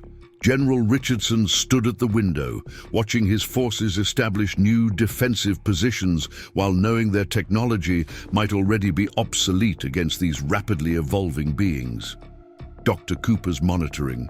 Equipment detected unprecedented patterns in the enhanced being's collective neural activity. They're not just sharing thoughts anymore, he explained, pointing to complex data streams. They're creating shared dreamscapes, virtual environments where multiple consciousness can interact and evolve together. Emma's encrypted phone buzzed with urgent messages from their anonymous source. The latest files revealed how the original program had unknowingly created the conditions for a new kind of evolution, one that merged biological adaptation with technological advancement, in ways that transcended both. Through the clinic's reinforced windows, they watched as military technicians assembled experimental communication arrays, hoping to establish direct contact with the enhanced beings. But the creatures had already moved beyond conventional methods of interaction, developing ways of sharing information that combined physical, digital, and telepathic elements. Ambassador Reeves studied tactical displays, showing the creatures' expanding influence. They're not just claiming territory, she observed. They're creating nexus points, places where their collective consciousness can interface with the physical world in new ways. Chen burst into the command center carrying fresh satellite imagery. "Look at these energy signatures," he said, spreading the photos across the conference table. "They're not just using the mountain's natural electromagnetic field. They're enhancing it, creating some kind of living information network that spans their entire territory." The afternoon sun cast long shadows, as Pine Valley found itself at the center of a situation that challenged everything humanity thought it knew about intelligence and evolution. In the mountains above, extraordinary beings continued to build, not just a society, but a future that might reshape the very nature of consciousness. Dr. Chen's neural mapping equipment captured patterns that suggested the development of entirely new cognitive architectures. "They're not just thinking differently," she explained, pointing to complex neural networks displayed on her screens. "They're creating new ways of experiencing reality itself." Through the mountain's electromagnetic interference, they caught glimpses of activities that defied conventional understanding.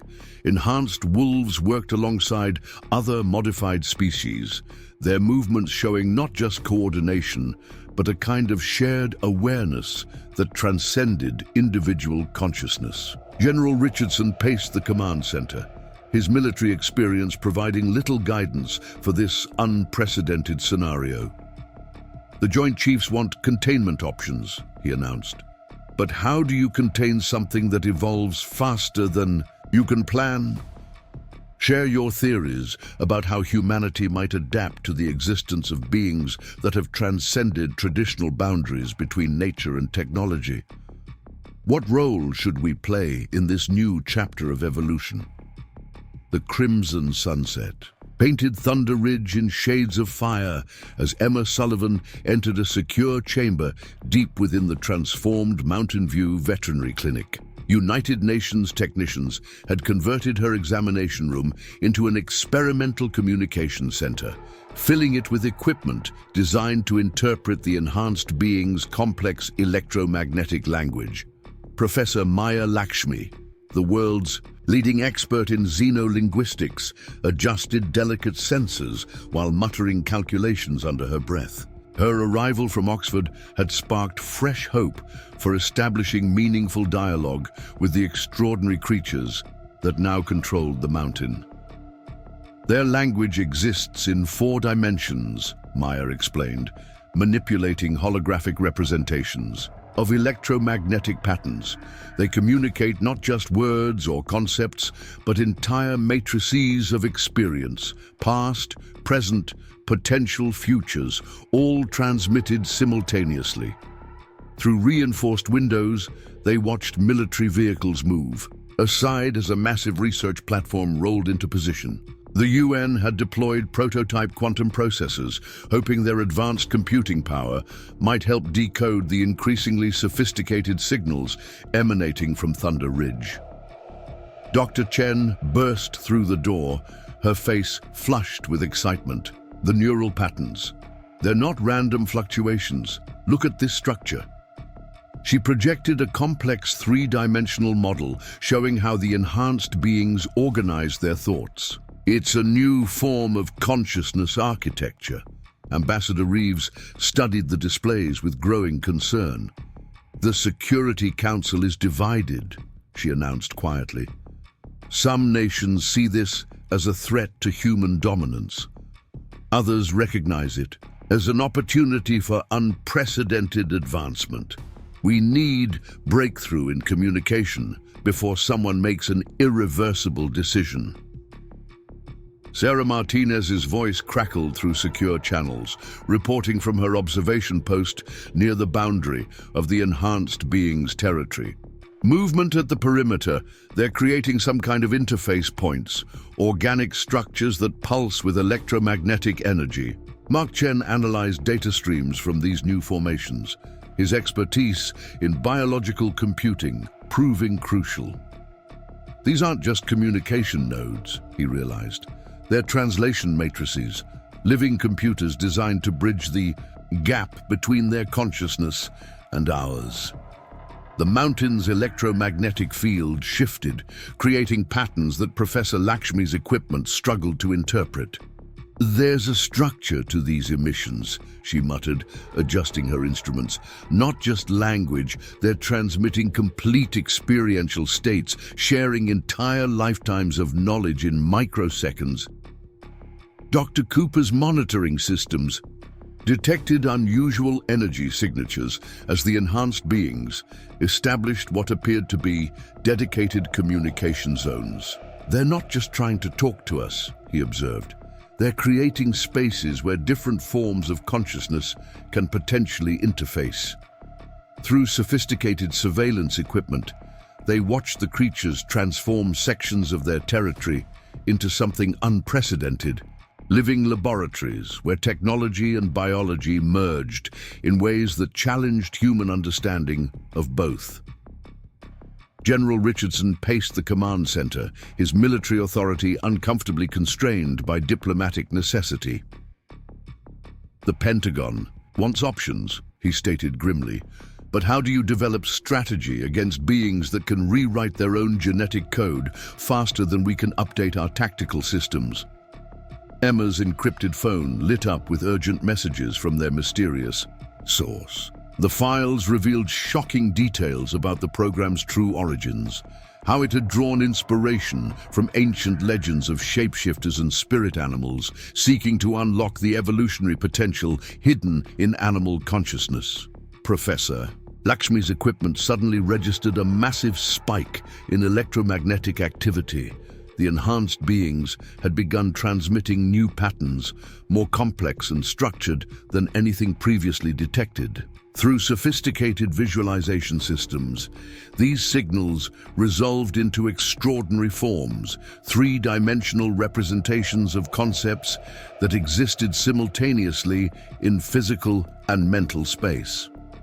Dr. Chen's neural mapping equipment captured the response of human observers exposed to these transmissions. "Look at these activation patterns," she exclaimed.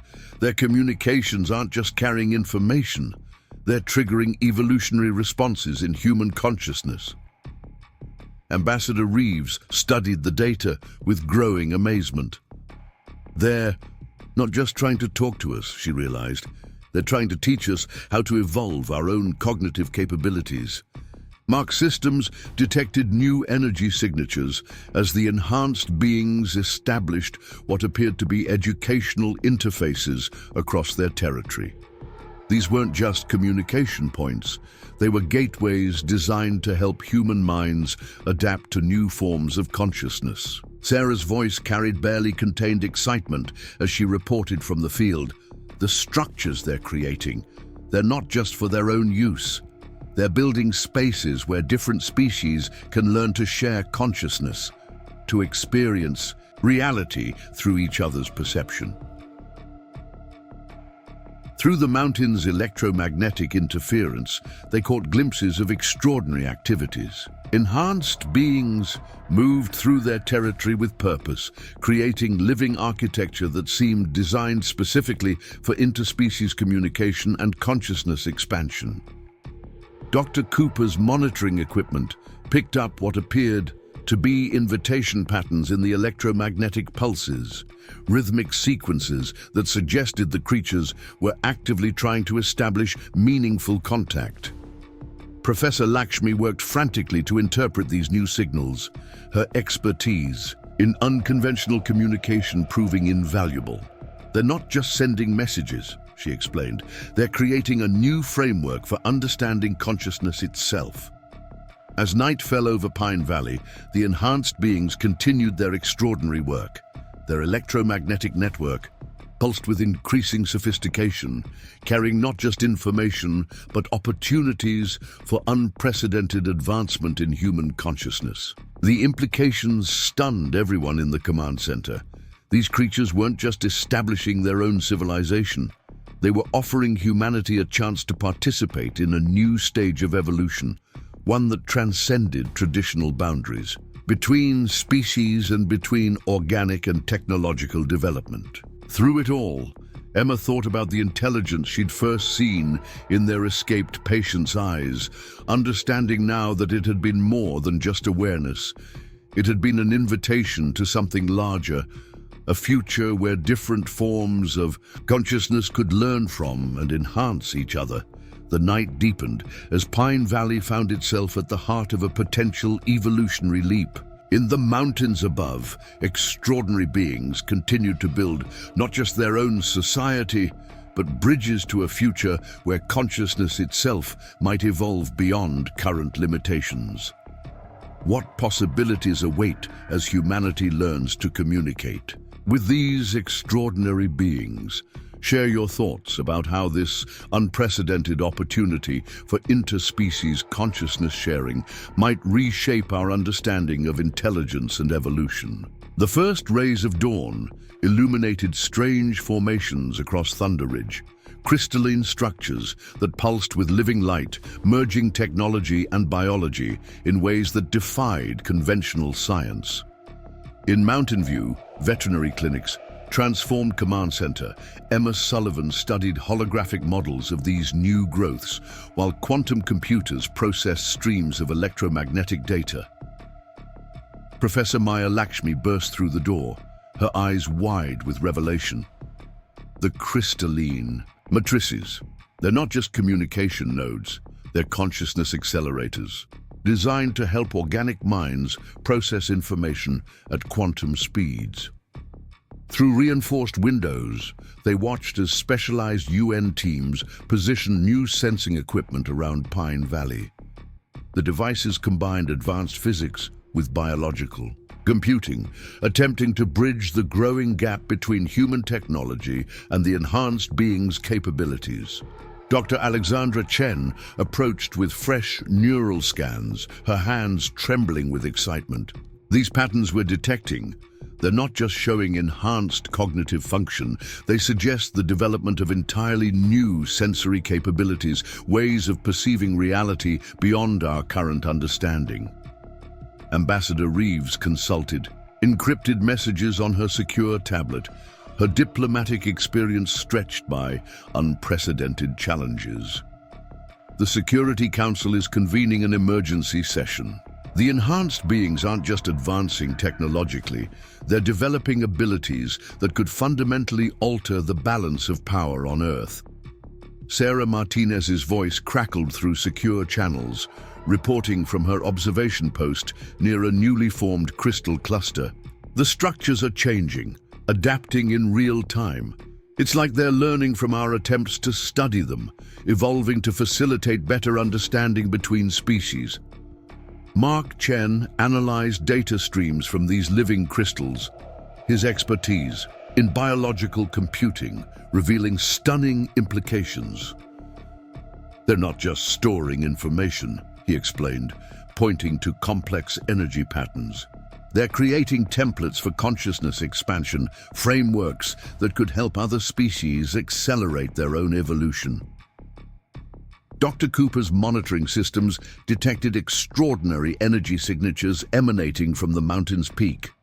The enhanced beings had created something unprecedented, a living network of consciousness that could potentially encompass multiple species, sharing not just thoughts, but entire ways of experiencing reality. Through sophisticated surveillance equipment, they observed the creatures transforming their territory into something beyond current scientific understanding. These weren't just adaptations for survival, they were preparing to reshape the very nature of consciousness itself. General Richardson studied tactical displays with growing concern. The Joint Chiefs are worried about losing control, he admitted quietly. But how do you maintain security protocols against beings that can rewrite the laws of physics? Professor Lakshmi's equipment suddenly registered massive spikes in quantum activity. The enhanced beings had begun generating patterns that suggested the manipulation of fundamental forces, gravity, electromagnetism, perhaps even time itself. Dr. Chen's neural mapping systems captured extraordinary changes in the mountain's electromagnetic field. They're not just communicating anymore, she realized. They're creating a new kind of space where different forms of consciousness can interact directly with the quantum fabric of reality. Ambassador Reeves received urgent updates from scientific teams worldwide. Research facilities across the globe had detected similar crystalline formations emerging in remote areas, suggesting the enhanced being's influence was spreading beyond. Thunder Ridge. Emma's encrypted phone lit up with critical data from their anonymous source. The files revealed shocking truths about the program's deepest secrets, how it had accidentally tapped into fundamental aspects of consciousness that transcended traditional boundaries between mind and matter.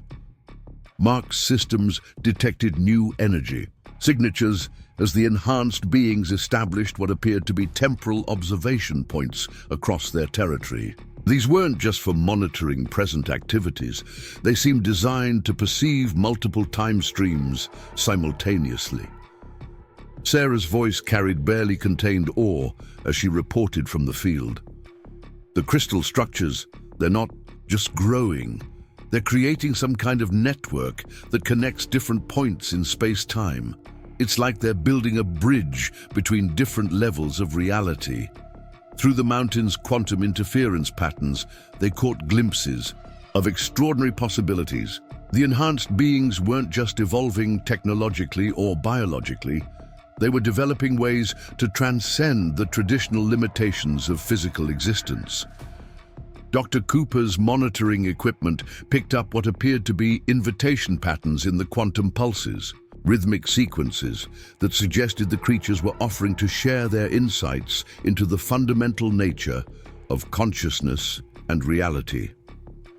Professor Lakshmi worked intensively to interpret these patterns, her expertise in unconventional physics proving crucial. They're not just sending information, she explained. They're creating new frameworks for understanding the relationship between consciousness and the quantum universe. As morning light filled Pine Valley, the enhanced beings continued their extraordinary work. Their quantum network pulsed with increasing sophistication, carrying not just information but opportunities for unprecedented advancement in human understanding of reality itself. The implications stunned everyone in the command center.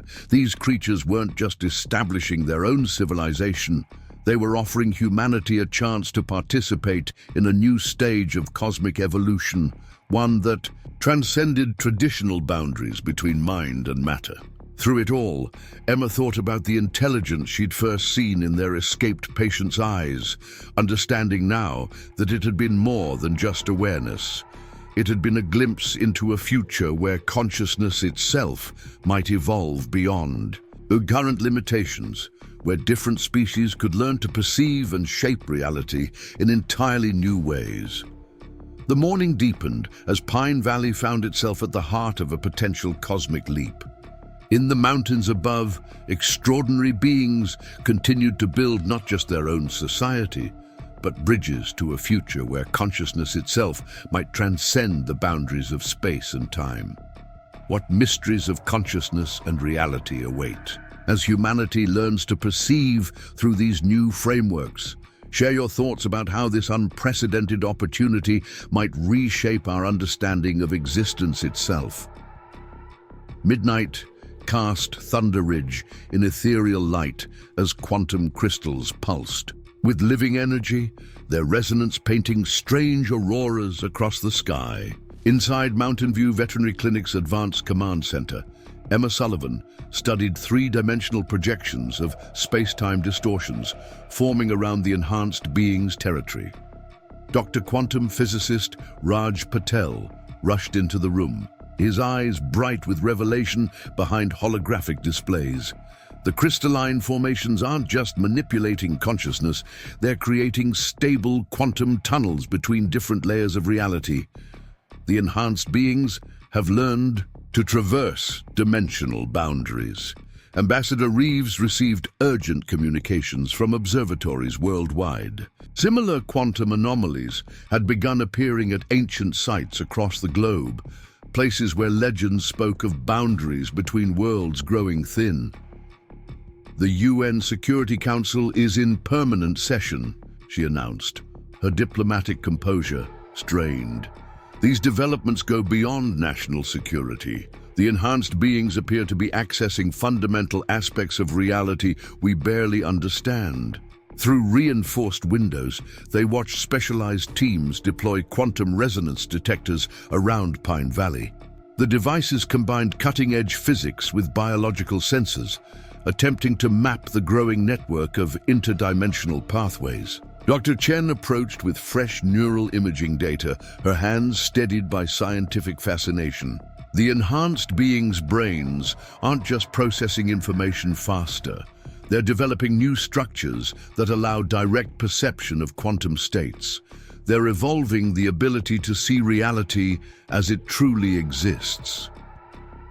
Sarah Martinez's voice carried through secure quantum channels, reporting from observation posts near the edge of conventional space. The crystal networks are expanding in impossible ways. Structures appear and disappear, existing in multiple states simultaneously. It's like they're building with probability itself. Mark Chen analyzed streams of quantum data, his expertise in biological computing revealing extraordinary patterns. These aren't just random fluctuations, he explained, pointing to complex probability waves. They're creating stable paths between different versions of reality, bridges between what is and what could be. Dr. Cooper's advanced monitoring systems detected unprecedented quantum signatures emanating from the mountain's peak. The enhanced beings had created something beyond current scientific understanding, a living network that could potentially connect different planes of existence. Through sophisticated quantum imaging equipment, they observed the creatures transforming their territory into something that defied conventional physics. These weren't just adaptations for survival. They were reshaping the very fabric of space-time. General Richardson studied probability maps with growing concern. The Pentagon's quantum computing division is detecting similar anomalies worldwide, he admitted. These beings aren't just evolving, they're awakening something that's been dormant in reality itself. Professor Lakshmi's equipment suddenly registered massive fluctuations in the quantum field. The enhanced beings had begun generating patterns that suggested manipulation of fundamental forces beyond current scientific understanding. perhaps even the ability to move between parallel timelines. Dr. Chen's neural mapping systems captured extraordinary changes in consciousness patterns across Pine Valley. Human minds are starting to resonate with the quantum network, she realized. The enhanced beings aren't just evolving themselves, they're triggering dormant capabilities in other species. Ambassador Reeves received urgent updates from research facilities worldwide. Ancient artifacts had begun responding to the quantum fluctuations, suggesting a connection between the enhanced being's abilities and long-forgotten aspects of Earth's history. Emma's encrypted quantum communicator displayed critical data from their anonymous source. The files revealed shocking truths about the program's unintended consequences. How it had accidentally activated genetic memories that connected to fundamental aspects of consciousness throughout history. Mark's systems detected new quantum signatures as the enhanced beings established what appeared to be temporal observation points across dimensions. These weren't just for monitoring current reality. They seemed designed to perceive and interact with multiple versions of existence simultaneously. Sarah's voice carried transdimensional static as she reported from the quantum boundary. The crystal networks, they're not just growing in our space, they're creating connections to other realities, other times. It's like they're rebuilding ancient pathways between worlds. Through the mountain's quantum interference patterns, they caught glimpses of extraordinary possibilities. The enhanced beings weren't just evolving beyond physical limitations, they were rediscovering abilities that might have existed in Earth's distant past. Dr. Cooper's monitoring equipment picked up what appeared to be invitation patterns in the quantum pulses, rhythmic sequences that suggested the creatures were offering to share their understanding of reality's deeper nature.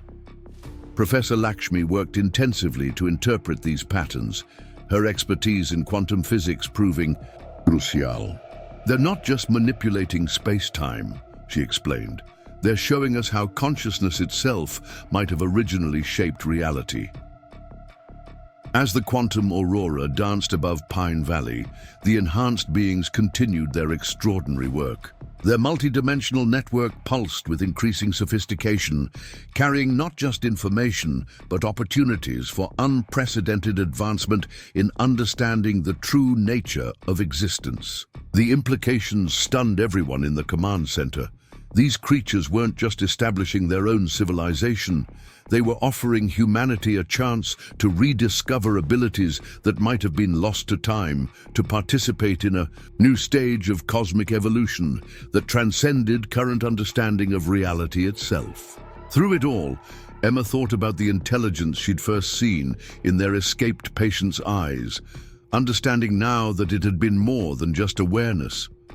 It had been a glimpse into possibilities that existed beyond conventional space and time, where consciousness itself might hold the key to humanity's next evolutionary leap.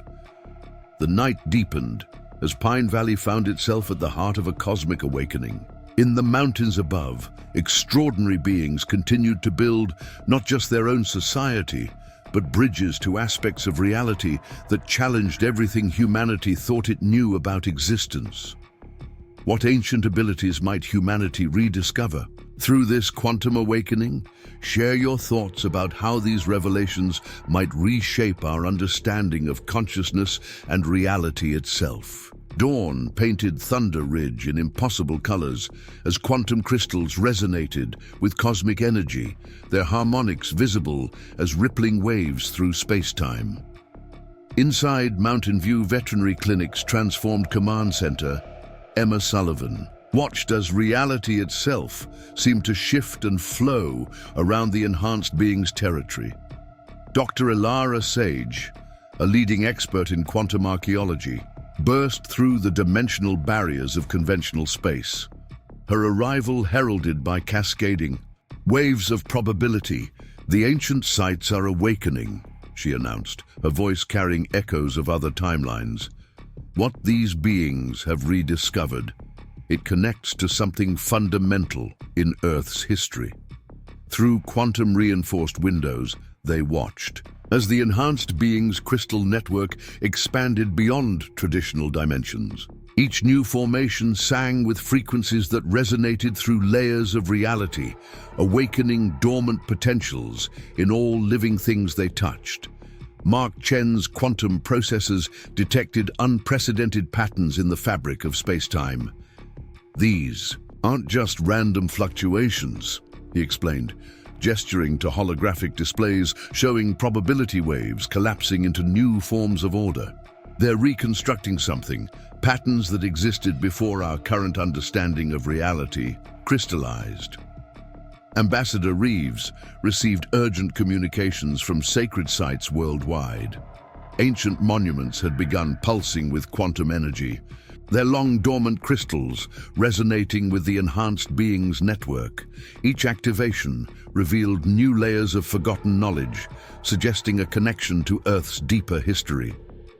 Dr. Chen approached with fresh quantum scans, her eyes wide with wonder. "The neural patterns we're detecting, they're not just showing enhanced consciousness, they're revealing templates that might have existed in Earth's past, ways of perceiving and shaping reality that we've forgotten." Professor Lakshmi's equipment registered massive quantum fluctuations as the enhanced beings began what appeared to be the final stage of their work. The crystal network pulsed with increasing power, each wave carrying information that seemed to rewrite the fundamental laws of existence.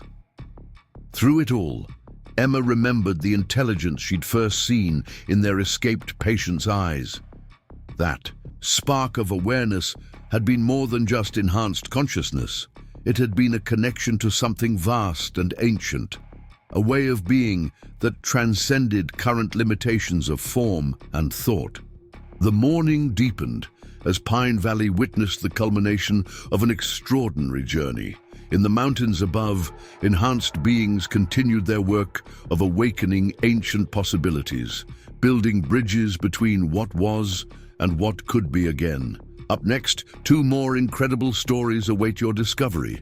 These hand-picked tales of extraordinary encounters and amazing revelations are just a click away.